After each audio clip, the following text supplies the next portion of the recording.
लड़की को अपनी इस बाउंड्री का बहुत ख्याल होता है। लड़कियां चीट करती हैं और आजकल के जमाने में तो उतना ही चीट कर रही हैं जितना मर्द करते हैं, लेकिन मर्द पकड़े ज्यादा जाते हैं। तो औरतों की नीड नहीं है, ऑब्वियसली औरतों की भी उतनी ही नीड है जितनी मर्दों की होती है।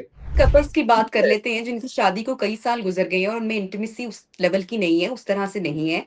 और जैसा कि आपने मर्दों का बताया कि उनके बड़े क्लैरिटी उनको है कि ये खाना वाइफ का है, ये बच्चों का है और ये जो है वो किसी थर्ड पर्सन का है। अब वही लैक उस खातून की लाइफ में भी है, तो वो उसको कैसे फुलफिल करेगी? अच्छा, और आप ये बिल्कुल सही बात कह रहे हैं कि वो फुलफिल करने के लिए वो रास्ता बहुत कम इख्तियार करती है जो मर्द करता है, कि वो अपनी ट्रू। इंटीमेसी, मर्द अपनी इंटीमेसी आउटसोर्स कर देता है ना। लड़की बहुत ऐसा कम करती है।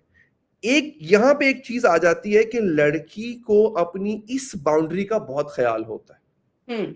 अच्छा, आपको ऐसा नहीं कि लड़कियां चीट नहीं करती हैं। ये बात मैं यहाँ पे कोट करूंगा ये जेम्स सैक्सन, कि ये अमेरिका के बहुत टॉप के डिवोर्स लॉयर हैं और पॉडकास्ट आजकल करते हैं। तो इनके पास चूंकि डिवोर्स लॉयर है तो उनको पता होती है कि इन वजूहात की बिना पे डिवोर्स हो रहा है। वो कहते हैं कि लड़कियां, और सर रॉबर्ट ग्रीन की भी रिसर्च है, लड़कियां चीट करती हैं और आजकल के जमाने में तो उतना ही चीट कर रही हैं जितना मर्द करते हैं, लेकिन मर्द पकड़े ज्यादा जाते हैं। तो वो एक बड़ी एक डिफरेंट रिसर्च है कि तो ये मैन, खवातीन स्पाई अच्छा कर लेती हैं। हाँ वो स्पाई अच्छा कर लेती हैं और वो हाइड बहुत अच्छा करती हैं, और मर्द या। खुद स्पाई में इतने अच्छे होते नहीं है, तो वो पकड़े जाते हैं, लड़की पकड़ी नहीं जाती। लेकिन हैविंग सेड दैट, लड़की की चीटिंग आप मोस्टली देखेंगे कि वो किसी से बात कर रही होगी। अक्सर मैंने देखा है हम्म। वो किसी मर्द से बात कर रही है जो कि बड़ी प्लेटोनिक सी गुफ्तगू है, और उसमें भी वो बता रही है कि उसकी शादी कितनी खराब जा रही है। हम्म। इससे साबित वो गलत कर रही है, इमोशनली किसी और में कन्फाइड कर रही है, लेकिन वहां पर भी अपनी शादी का रोना रो रही है। इसका मतलब ये था कि उसको इमोशनल सपोर्ट चाहिए किसी से। करेक्ट। उसके लिए सेक्सुअल इंटीमेसी बहुत बाद में आती है। बाद में।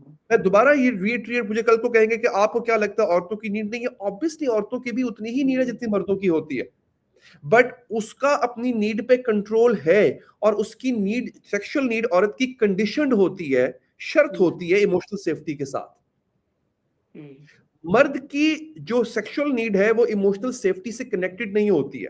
वो हम्म। इमोशन किसी और के साथ उसके होंगे, बट अगर उसकी ये नीड है और उसको अपॉर्चुनिटी मिलती है, इजी अपॉर्चुनिटी मिलती है, मैं हर मर्द की बात नहीं कर रहा, बहुत बहुत कमाल के सब्र करने वाले मर्द भी हैं, बट हम्म। अक्सर ये देखा गया है कि वो बाउंड्री क्रॉस कर लेते हैं और फिर उनको लगता है कि बिकॉज इट वाज नीड, उसका नाम भी पता नहीं होगा जिस लड़की के साथ होंगे उसको, but they are like they उसको सेपरेट रखेंगे, इसको सेपरेट रखेंगे। हम्म। लड़की के लिए अपने इमोशंस में सेफ फील करना इसलिए जरूरी होता है, she is an emotional being and she knows how hmm. To express it.